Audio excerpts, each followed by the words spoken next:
నమస్కారం. సిసిసి న్యూస్కు స్వాగతం. ముందుగా ముఖ్యాంశాలు. రాబోయే 5 ఏళ్లలో మరో 50 ఎయిర్పోర్టు నిర్మాణ దిశగా చర్యలు. కేంద్ర మంత్రి కింజరపు రామ్మోహన్ నాయుడు. రాజమహేంద్రవరం నుండి న్యూఢిల్లీ వరకు నూతన ఎయిర్ బస్ ప్రారంభం. గోదావరి తీరంలో ఘనంగా ఆధ్యాత్మిక కార్యక్రమాలు. ప్రత్యేక పూజలు నిర్వహిస్తున్న భక్తులు.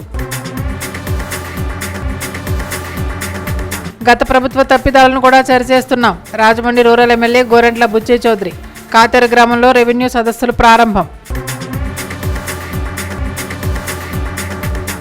రాజమహేంద్రవరం విమానాశ్రయం అభివృద్ధికి పూర్తి సహాయ సహకారాలు అందించడం జరుగుతుందని కేంద్ర విమానయాన శాఖ మంత్రి కింజరపు రామ్మోహన్ నాయుడు పేర్కొన్నారు. రాజమహేంద్రవరం విమానాశ్రయం నుండి న్యూఢిల్లీ వరకు ప్రయాణించే నూతన ఎయిర్ బస్ను కేంద్ర మంత్రి కింజరపు రామ్మోహన్ నాయుడు, రాజమండ్రి పార్లమెంట్ సభ్యులు దగ్గుపాటి పురంధరేశ్వరి, కాకినాడ పార్లమెంట్ సభ్యులు తంగెళ్ల ఉదయ శ్రీనివాస్, రుడా చైర్మన్ వెంకటరమణ, ఎమ్మెల్యేలు గోరంట్ల బొచ్చే చౌదరి, ఆదిరెడ్డి వాసు, బత్తుల బలరామకృష్ణ, జ్యోతుల నెహ్రూ, నల్లమిల్లి రామకృష్ణారెడ్డి, మద్దిపాటి వెంకటరాజు, ముప్పిడి వెంకటేశ్వరాలతో కలిసి విమాన నూతన సర్వీసును ప్రారంభించారు. ఈ సందర్భంగా కేంద్ర మంత్రి కింజరపు రామ్మోహన్ నాయుడు మాట్లాడుతూ రాజమహేంద్రం నుంచి ఢిల్లీకి నూతనంగా నేరుగా విమాన సౌకర్యాన్ని కల్పించడం చాలా సంతోషంగా ఉందన్నారు. రాజమండ్రి ప్రజల చిరకాల వాంఛ ఢిల్లీకి నూతన విమాన సర్వీస్ ప్రారంభ సమయంలో నేరుగా ఢిల్లీ నుంచి ఇక్కడికి వచ్చి మీతో ఈ సంతోషాన్ని పాలుపంచుకుని ప్రారంభించుకోవడం జరుగుతోందని వివరాలు వెల్లడించారు. ఎన్డీఏ కూటమిలో ప్రధానమంత్రి నేతృత్వంలో కేంద్ర రాష్ట్ర ప్రభుత్వాలు కలిసికట్టుగా పనిచేస్తూ అభివృద్ధి కోసం ముందుకు నడుస్తున్నాయన్నారు. ఆంధ్రప్రదేశ్లో నూతన ఎయిర్పోర్టులకు ప్రతిపాదనలు, ఇప్పటికే ఉన్న ఎయిర్పోర్టులకు మౌలిక సదుపాయాలు, విమానాశ్రయాల నుండి ఇతర ప్రాంతాలకు కనెక్టివిటీ ఏర్పాటు చేసి అభివృద్ధి దిశగా సాగుతున్నట్లుగా తెలిపారు. రాజమండ్రి నుండి తిరుపతితో పాటు గుజరాత్లోని అహ్మదాబాద్, జైపూర్, వారణాసి, షిర్డీ వంటి నగరాలకు కూడా విమాన సౌకర్యాన్ని కల్పించే దిశగా చర్యలు చేపట్టనున్నట్లు తెలిపారు. రాజమండ్రిలో నూతనంగా ఏర్పాటు చేసిన న్యూఢిల్లీ, ముంబై సర్వీసుల ద్వారా తమ ప్రయాణ మార్గాలు సులువై సమయం ఆదా అవుతుందన్నారు. 180 మంది కూర్చుని ప్రయాణం చేసేటువంటి ఎయిర్ బస్సులు ప్రారంభించుకుంటున్నామని, దీనివల్ల రెవెన్యూ కూడా పెరుగుతుందని వివరించారు. రాజమండ్రి ఎంపీ దగ్గుపాటి పురంధరేశ్వరి మాట్లాడుతూ త్వరలో గోదావరి పుష్కరాలు రానున్న నేపథ్యంలో రాజమహేంద్ర నగరానికి యావత్ భారతదేశంలో విమాన సర్వీసులను అవసరమైనటువంటి ఆవశ్యకత ఎంతైనా ఉందన్నారు. ఆ దిశగా రాజమహేంద్రం నుండి తిరుపతి, వారణాసి, షిర్డీ వంటి నగరాలకు విమాన సర్వీసులను ప్రారంభించే దిశగా కేంద్ర మంత్రి రామ్మోహన్ నాయుడు కృషి చేయాలని ఎంపీ సూచించారు. రాజమహేంద్ర నగరం ఆర్థికంగా అభివృద్ధి చెందుతున్నటువంటి నగరం. ఈ ప్రాంతవాసులు ఉద్యోగ వ్యాపారాల రీత్యా విమాన ప్రయాణ సౌకర్యం కల్పించడం వల్ల ఆర్థికంగా బలోపేతం చెందుతుందన్నారు. రాజమండ్రి ఎయిర్పోర్ట్ నుంచి ఢిల్లీకి నూతన సర్వీసును ప్రారంభించిన అడిగిన వెంటనే అందుబాటులోకి తీసుకొచ్చిన కేంద్ర విమానయాన శాఖ మంత్రి రామ్మోహన్ నాయుడుకి ప్రధానమంత్రి నరేంద్ర మోదీకి ధన్యవాదాలు తెలియజేస్తున్నారు. ఈ కార్యక్రమంలో జాయింట్ కలెక్టర్ ఎస్.ఎన్. రాముడు, APD Gnaneshwar, RDO Krishna Nayak, airport అధికారులు, సిబ్బంది పాల్గొన్నారు. సమయం ఉండాలని ఒక నిమిషం కానీ ఆదా చేసుకుంటే, ఒక అరగంట ఆదా చేసుకుంటే, ఒక 2 గంటల సమయం మనకు అధికంగా ఉంటే ఇంకా చాలా సంపాదించవచ్చు అనేటటువంటి తెలివితేటలు ఈరోజు భారతీయుల్లో ఉంది. అందుకనే ఎక్కువ మంది ఎయిర్ ట్రావెల్ ఈరోజు ప్రిఫర్ చేస్తున్నారు. నేను పార్లమెంట్లో ఉంటే నాకు ప్రశ్నలు వస్తున్నాయి. చాలామంది ఎంపీలు నార్త్ ఇండియా నుంచి, నార్త్ ఈస్ట్ నుంచి, లేకపోతే మన కేరళ నుంచి అందరూ కూడా వచ్చి అడుగుతున్నారు, ఏమని, మా ఎయిర్పోర్ట్లు ఇంకా అభివృద్ధి చేయండి, లేకపోతే మాకు ఈ ప్రాంతంలో ఇంకా అభివృద్ధి, మాకు గ్రామీణాభివృద్ధిని దృష్టిలో పెట్టుకుని 15వ ఆర్థిక సంఘం కింద గ్రామీణాభివృద్ధిని దృష్టిలో పెట్టుకుని రాష్ట్రానికి అందిస్తున్నటువంటి సహకారం, ఇవాళ చూసినట్లయితే సివిల్ ఏవియేషన్స్ మాధ్యమంగా కూడా రాష్ట్రానికి అందిస్తున్నటువంటి సహకారం మనం ఇవన్నీ చూస్తున్నాం. మొన్ననే రైల్వే మంత్రి గారు కూడా, అశ్విని వైష్ణవ్ గారు కూడా అమరావతికి సంబంధించినటువంటి రైల్వే లైన్ దాన్ని కూడా వారు ప్రారంభం చేయటం జరిగింది. కనుక డబుల్ ఇంజిన్ సర్కార్ ఉంటే ఏ విధంగా మన రాష్ట్రం అభివృద్ధి చెందుతుంది అనేటువంటి విషయానికి ఈ విషయాలే తార్కాణంగా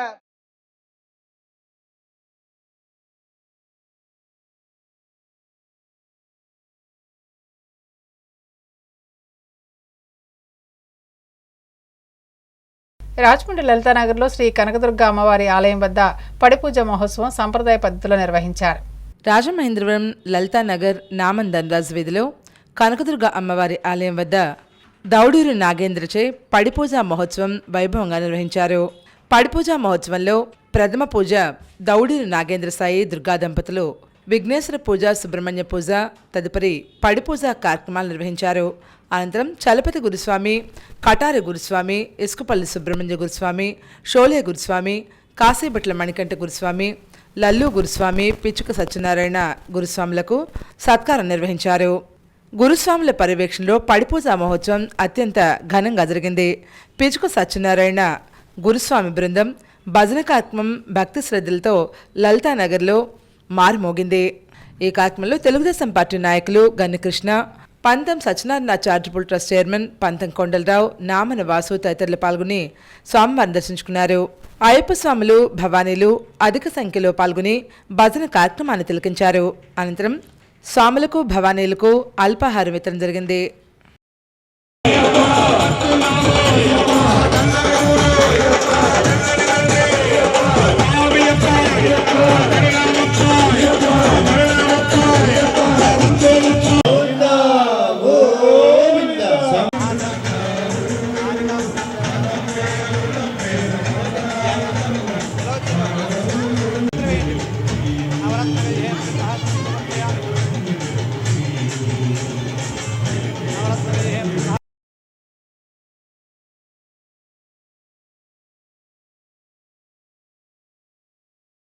గత ప్రభుత్వంలో జరిగిన అక్రమాలన్నీ వెలుగులోకి తీసుకొచ్చి వాటిని సరిచేస్తున్నామని రాజమండ్రి రూరల్ ఎమ్మెల్యే గోరంట్ల బుజ్జి చౌదరి అన్నారు.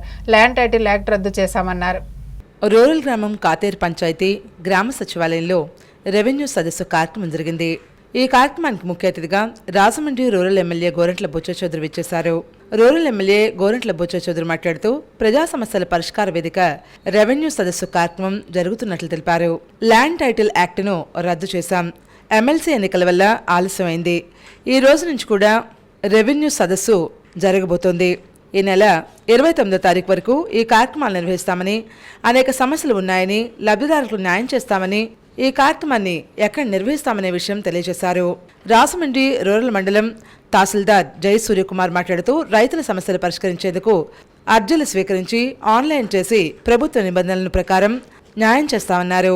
ఈ కార్యక్రమంలో టీడీపీ సీనియర్ నాయకులు గంగిన హనుమంతరావు, నున్న కృష్ణ, బిక్కిన సాంబ, గంగిన జాహ్నవి, గంగిన తిరుమలరావు, గంగిన నాని, మత్సేటి సత్యప్రసాద్, యానాపు యేసు, సోమాల స్వామీజీ, రాజమహేంద్రవరం రూరల్ తహసీల్దార్ జయసూర్యకుమార్, ప్రత్యేక అధికారులు, బీఆర్ఓలు, పంచాయతీ సెక్రటరీలు, గ్రామ పెద్దలు తదితరులు పాల్గొన్నారు. నిషేధిత భూములు ఏదైతే ఉన్నాయో వాటిని కూడా కబ్జా చేశారు. వాస్తవానికి ఏదైతే ప్రభుత్వ భూములు కబ్జా చేస్తారో వాటి నిషేధ జాబితాలో ఉంటాయి. కానీ ప్రైవేటు భూములు కూడా నిషేధ జాబితాలో పెట్టి వాళ్ళని బ్లాక్మెయిల్ చేసిన గత చరిత్ర చూసాం మనం. వాటన్నింటిని సరిచేసే దానికోసం ఈరోజు ఈ కార్యక్రమం అమలు చేస్తూ ఉన్నాం. అయితే ఒకటి ఇది హౌసింగ్ డిపార్ట్మెంట్కి సంబంధించింది కాబట్టి ఒకవేళ అలాంటిది ఏమన్నా వస్తే మరి గవర్నమెంట్ నుంచి ఏమీ కట్టక్కర్లేదనేది కూడా మనకి ఇంకా ఏమీ రాలేదు. కాబట్టి అవన్నీ పరిగణలోకి తీసుకుని దాన్ని బట్టి ఏం చేయాలనేది ఆలోచిస్తాం.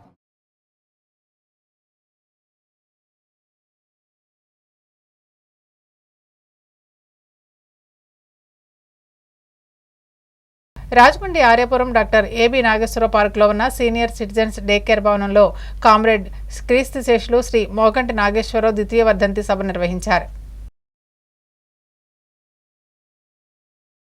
మోగంటి నాగేశ్వరరావు ద్వితీయ వర్ధంతి సందర్భంగా సీనియర్ సిటిజన్స్ ప్రజా సంక్షేమ వేదిక ఆధ్వర్యంలో ఆర్యాపురం డాక్టర్ ఏబి నాగేశ్వరరావు పార్కులో ఉన్న సీనియర్ సిటిజన్స్ డే కేర్ భవనంలో అశోక్ కుమార్ జైన్ అధ్యక్షతన కార్యక్రమం జరిగింది. కార్యదర్శి మహంతి లక్ష్మణరావు వేదికపైకి అతిథులను ఆహ్వానించారు. మురపాక వీర్రాజు, కెకే సంజీవరావు, గోరుగంతల వరప్రసాద్లు మాట్లాడారు. నాగేశ్వరరావు నిస్వార్థ జీవితం గురించి విశ్లేషించారు. పెద్దంటి రామకృష్ణ నాగేశ్వరరావు స్మారక ఉపన్యాసం చేశారు. నాగేశ్వరరావు స్మారక పురస్కారాన్ని బండి నరేంద్రబాబుకు అందజేశారు.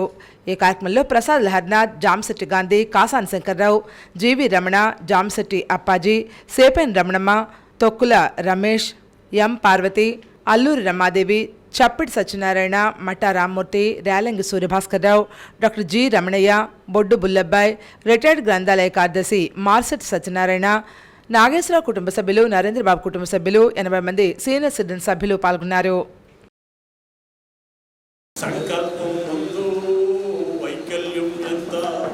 ఎవరేమి అనుకున్నా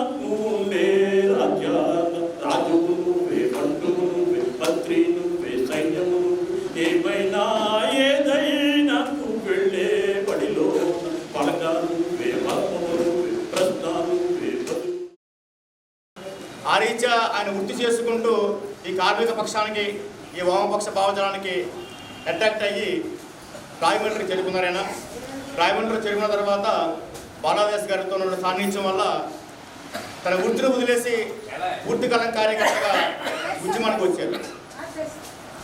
మీకు రాయమండ్రి వాళ్ళు చెప్పగలదు, కార్మిక ఉద్యమాల్లో కమ్యూనిస్టు ఉద్యమాల్లో పూర్తికాలం కార్యకర్తగా రావడం అంటే ఆ రోజు నుంచి తన పర్సనల్ లైఫ్ని ఈవేళ ఓటరు దానికే ఇదవుతున్నాడు. ఏమైనా మాట్లాడితే ఎంత సంక్షోభంలో ఉంది ఇవాళ హిందూ జాతి.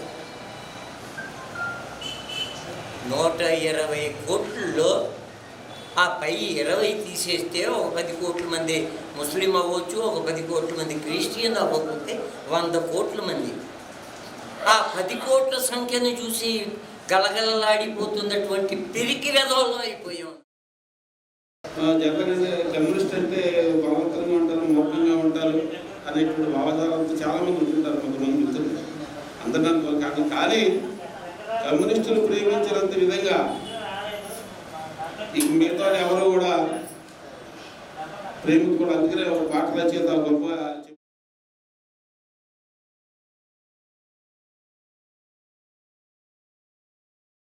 రాజమండ్రి మెడికల్ కాలేజ్ భవనాలు పూర్తి కాలేదని రాజమండ్రి సిటీ ఎమ్మెల్యే ఆదిరెడ్డి శ్రీనివాస్ విమర్శించారు.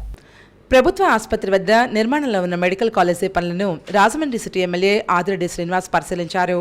ఎమ్మెల్యే ఆదిరెడ్డి శ్రీనివాస్ మాట్లాడుతూ మెడికల్ కాలేజీ సమీపంలో ఆర్ఎండ్బి అతిథి గృహం వద్ద ప్రభుత్వ స్థలంలో అవినీతి సొమ్ముతో అడ్డగోలుగా వైసీపీ కార్యాలయాన్ని 3 నెలల్లో పూర్తి చేసిన ఆ పార్టీ నాయకులు ప్రజలకు ఉపయోగపడే మెడికల్ కాలేజీ భవనాలు మాత్రం పూర్తి చేయడంలో మౌలిక సదుపాయాలు కల్పించేందుకు శ్రద్ధ చూపలేదని ఆగ్రహం వ్యక్తం చేశారు. దీంతో మెడికల్ కాలేజీ విద్యార్థులు కనీస మౌలిక సదుపాయాలు లేక ఇబ్బందులు పడుతున్నారని చెప్పారు. నాటి వైద్య ఆరోగ్య శాఖ మంత్రి స్థానిక వైసీపీ ప్రజాప్రతినిధులు ఏం చేశారని ప్రశ్నించారు. కూటమి ప్రభుత్వం అధికారంలోకి వచ్చాక ఎమ్మెల్యేగా తాను, కూటమి నాయకులు, ఆసుపత్రి కమిటీ సభ్యులు కాలేజీ నిర్మాణాలను పరిశీలిస్తూ 2వ సంవత్సర విద్యార్థులకు అసౌకర్యం కలగకుండా రూమ్స్ ఏర్పాటు చేశామని తెలిపారు. అధికారులకు ఇంకా పాత వాసనలు పోలేదని మెడికల్ కాలేజీ ప్రాంగణంలో వైఎస్ విగ్రహం ఏర్పాటు చేశారని, దీన్ని తొలగించాలని మంత్రి సత్యకుమార్ చెప్పి 6 నెలలు అయిందన్నారు. ఇంతవరకు ఎందుకు తొలగించలేదని ఎమ్మెల్యే ఆదిరెడ్డి శ్రీనివాస్ నిలదీశారు. కూటమి నాయకులు కాసు నవీన్ కుమార్, యాళ్ల ప్రదీప్, అబ్దుల్లా, మరుకుర్తి రవి యాదవ్, రాయి అప్పన్నబాబు, కేబుల్ మురళి, కౌలూరు వెంకట్రావు, అజ్జరపు రమేష్, కానేటి ప్రభుదాస్, కానేటి కురుపామణి, గుత్తుల సత్యనారాయణ, తుళ్లి పద్మ, మోతా నాగలక్ష్మి తదితరులు పాల్గొన్నారు. రాజమహేంద్రవరం గవర్నమెంట్ కాలేజ్లో క్షమించరాని నేరాలు చేశారు వైసీపీ వాళ్ళు. తెచ్చిన నాటి నుంచి ఏనాడు సమీక్షించలా, పర్యవేక్షించలా, ఏం జరుగుతూ ఉందన్నది వాస్తవ పరిస్థితులు తెలుసుకోవాలా. ఊరి నిండా ఫ్లక్స్లు వేసుకున్నారు, పబ్లిసిటీ చేసుకున్నారు, గాలికి వదిలేశారు. గాలికి వదిలేసింది అలాగే ఉంది.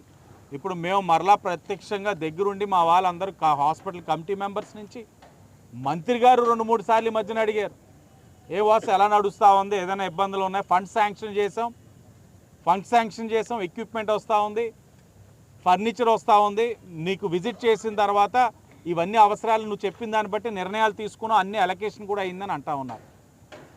ఇది ఎన్డీఏ కూటమికి వైసీపీకి మధ్యన వ్యత్యాసం ప్రజలు గమనించాలని కోరుతా ఉన్నాం. రాజమండ్రి టీ నగర్లో peace for people welfare organization ఆధ్వర్యంలో న్యూరోపతి పరీక్షలను ఉచితంగా నిర్వహించారు. Peace for peoples welfare organization ద్వారా విద్య, వైద్యంతో పాటు సమాజాన్ని పట్టిపీడిస్తున్న సమస్యల పరిష్కారానికి ప్రజల్లో చైతన్యం తేవడానికి తమ వంతు కృషి చేస్తామని వ్యవస్థాపక అధ్యక్షులు డాక్టర్ లంక సత్యనారాయణ తెలిపారు. సంస్థ కార్యక్రమంలో భాగంగా స్థానిక టీ నగర్లో ఉన్న కార్యాలయంలో న్యూరోపతి పరీక్షలను ఉచితంగా నిర్వహించారు. ఈ సందర్భంగా లంక సత్యనారాయణతో పాటు నర్వ గోపాలకృష్ణ, రెడ్డి రాజు, సంస్థ కార్యదర్శి దేవత సుధాకర్లు మాట్లాడుతూ సంస్థ చేపడుతున్న సామాజిక కార్యక్రమాల్లో భాగంగా ఉచిత న్యూరోపతి నిర్ధారణ శిబిరం నిర్వహించడం జరిగిందన్నారు. 200 మంది వరకు ఈ శిబిరంలో పరీక్షలు చేయించుకున్నారు. అవసరమైన వారికి ఉచితంగా మందులు కూడా అందించడం జరిగింది. సంస్థ చేస్తున్న కార్యక్రమాలను రెడ్డి రాజు ప్రశంసించారు. కార్యక్రమంలో సంస్థ ఉపాధ్యక్షుడు గువ్వల వెంకటేశ్వరరావు, ట్రెజరర్ సిరికి నాయుడు, పమిడిపల్లి వెంకటేశ్వరరావు, బెవర సత్యనారాయణ, ఇమాం, లక్కోజి వీరభద్రరావు, బెజవాడ రంగారావు, మురపాక రామకృష్ణ తదితరులు పాల్గొన్నారు.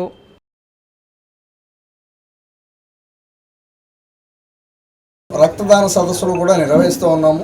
ఈరోజు దాంట్లో భాగంగానే న్యూరోపతి ఉచిత తనిఖీ పరీక్ష నిర్వహిస్తూ ఇక్కడ ఉచితంగా పేద మధ్యతరగతి ప్రజలందరికీ కూడా ఈ ఉచితంగా తనిఖీలు చేయించడం జరిగింది. మరి దీంట్లో వ్యాధి నిర్ధారణ అయినటువంటి వాళ్ళకి ఉచితంగా మందులు ఇవ్వడం కూడా వ్యాధితో ఉన్న వాళ్ళకి ఉపయోగపడే విధంగా ఈరోజు ఈ కార్యక్రమం పెట్టడం జరిగింది. మరి అయితే ఎన్నో వ్యాధులు పెరుగుతున్న మనుషులకి పెరుగుతున్న నేపథ్యంలో మరి ప్రైవేట్ హాస్పిటల్స్లో వెళ్తుంటే ఎంతో ఖరీదైన ఈ టెస్టులు ఉంటాయి.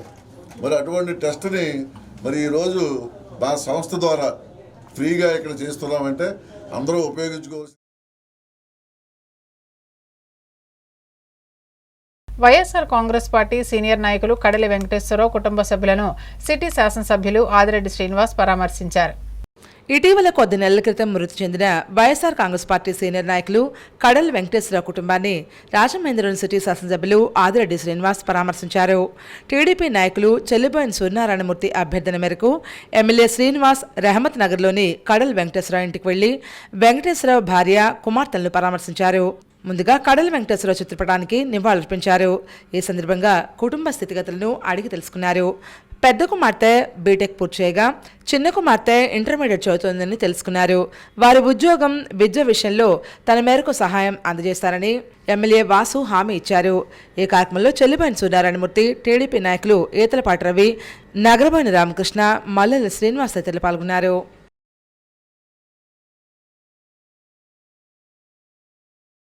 ఎన్నికల్లో రాజమండ్రి ప్రజలు చిత్తుగా ఓడించడంతో పూర్తిగా పరువు పోగొట్టుకున్న మాజీ ఎంపీ మార్గాని సిటీ ఎమ్మెల్యేపై పరువు నష్టం దావా వేస్తానడం హాస్యాస్పదంగా ఉందని నగర టీడీపీ ప్రధాన కార్యదర్శి బుడ్డిగి రాధా అన్నారు. రాజమండ్రి ప్రెస్ క్లబ్లో నగర టీడీపీ ప్రధాన కార్యదర్శి బుడ్డిగి రాధా మీడియాతో మాట్లాడారు. గౌతమి సూపర్ బజార్ స్థలాన్ని లీజుకిచ్చిన విషయంలో భరత్ అవినీతికి పాల్పడి అక్రమంగా లీజుకిచ్చారని ఎమ్మెల్యే ఆ విషయాన్ని బయటపెట్టారని మంత్రి కూడా ఫిర్యాదు చేయడం జరిగిందని వివరించారు. దీంట్లో అవినీతికి పాల్పడకపోతే నిరూపించుకోవాలన్నారు. కనీసం మీడియా ముందుకు కూడా రావడానికి భయపడుతూ ఎమ్మెల్యేపై పరువు నష్టం దావా వేస్తారని మొక్కుబడిగా ఒక పత్రికా ప్రకటన చేశారని ఆక్షేపించారు. పైగా ఈవీఎం ఎమ్మెల్యేని వ్యాఖ్యానించడం సరైన విధానం కాదన్నారు. 2019 ఎన్నికల్లో ఎంపీగా గెలిచినప్పుడు కూడా రాజమండ్రి సిటీ నియోజకవర్గంలో అతనికి చాలా తక్కువ ఓట్లు వచ్చాయని గుర్తు చేశారు. అప్పుడు అవే ఈవీఎంలు అతన్ని అతని నాయకుడు జగన్ను గెలిపించాయి కదా. అలాంటి సమయంలో కూడా రాజమండ్రి సిటీలో టీడీపీ అభ్యర్థి ఆదిరెడ్డి భవానీ భారీ మెజార్టీతో ఎమ్మెల్యేగా గెలిచారు కదా అని గుర్తు చేశారు. ఆదిరెడ్డి కుటుంబానికి అవినీతి చేయాల్సిన అవసరం లేదని తెలిపారు. నిత్యం ఎవరో ఒకరికి సాయం చేస్తూ ఉంటారు. అతని సొంత సామాజిక వర్గానికి చెందిన నటుడు రేలంగి వెంకటరామయ్య విగ్రహం గోదావరి గట్టున పెట్టకుండా ఎంపీగా ఉన్న సమయంలో భరత్రామ్ అడ్డుపడ్డారని అన్నారు. ఎమ్మెల్యే ఆదిరెడ్డి శ్రీనివాస్ సహకారంతో లాలాచెరు వద్ద ఏర్పాటు చేసిన సెట్టిబల్జీ పితామహుడు దొమ్మేటి వెంకటరెడ్డి విగ్రహాన్ని ఈ నెల 15న ఆవిష్కరిస్తున్నట్లు బుడ్డిగిరా తెలిపారు. ఈ కార్యక్రమంలో మంత్రులు, ఎంపీలు, ఎమ్మెల్యేలు పాల్గొంటారని వివరించారు. ఈ సందర్భంగా విగ్రహావిష్కరణ ఆహ్వాన పత్రాన్ని బుడ్డిగిరాధ ఇతర నాయకులు విడుదల చేశారు. ఈ విలేకరుల సమావేశంలో టీడీపీ నాయకులు కడల రామకృష్ణ, పిల్లి శ్యామ్, చెల్లిబోయిన సూర్యనారాయణమూర్తి, దాస్యం ప్రసాద్, కడియాల వీరభద్రరావు పాల్గొన్నారు. 100% దాని మీద అవినీతి జరిగిందని చెప్పి మా ఎమ్మెల్యే గారు దాని మీద ఫిర్యాదు చేయడం జరిగింది. అచ్చెన్నాయుడు గారికి, మంత్రి గారికి కూడా ఫిర్యాదు చేయడం జరిగింది.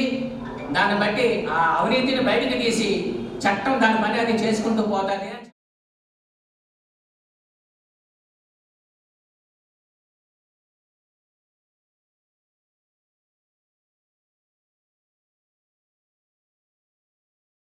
వార్తలు ముగించే ముందు ముఖ్యాంశాలు మరోసారి. రాబోయే 5 ఏళ్లలో మరో 50 ఎయిర్పోర్టు నిర్మాణ దశగా చర్యలు. కేంద్ర మంత్రి కింజరపు రామ్మోహన్ నాయుడు.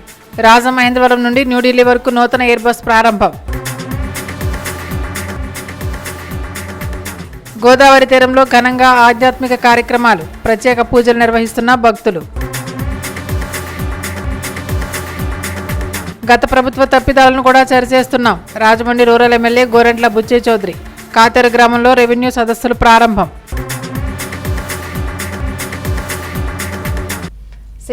సమాప్తం. నమస్కారం.